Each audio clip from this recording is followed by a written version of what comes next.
Još jedne evropske kuće važan je trenutak za Crnu Goru i njen evropski put. Danas u Baru evropsku ideju činimo još prisutnijom, konkretnijom i bližom ne samo Baranima, nego građanima cijelog primorskog regiona. Ovo mjesto neće biti samo informativni centar, bit će prostor dijaloga, učenja, uključivanja i zajedničkog oblikovanja evropske budućnosti. Evropska integracija, jako ponekad djeluje apstraktno, sa svojim poglavljima, reformama i tehničkim terminima, zapravo se tiče svakog segmenta našeg života. Boljeg obrazovanja za našu djecu, sigurnih institucija, stabilnih radnih mjesta, modernije infrastrukture i jače vladavine prava.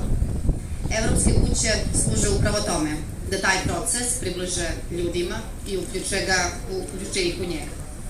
Otvaranje Evropske kuće u Baru dolazi u trenutku kada Crna Gora pokazuje punu posvećenost evropskoj integraciji. Ova vlada je u kratkom vremenu vratila evropsku agendu u središte političkog djelovanja. To prepoznaju naši evropski partneri koji sa više povjerenja i spremnosti ulažu u institucije, reforme i projekte širom države.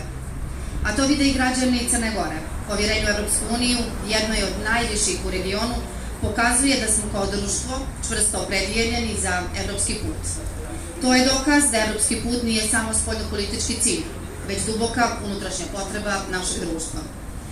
Zato mi je posebno i drago što je i uvaženi Johan pomenuo što će uskoro i sjever Crne Gore dobiti svoju evropsku kuću, jer evropska ideja mora biti jednako prisutna u svakom dijelu naše zemlje.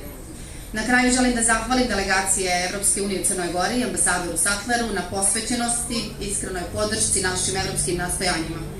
Vaše prisustvo nije samo formalno, ono je izraz uzajamnog povjerenja, saradnje i zajedničke vizije budućnosti.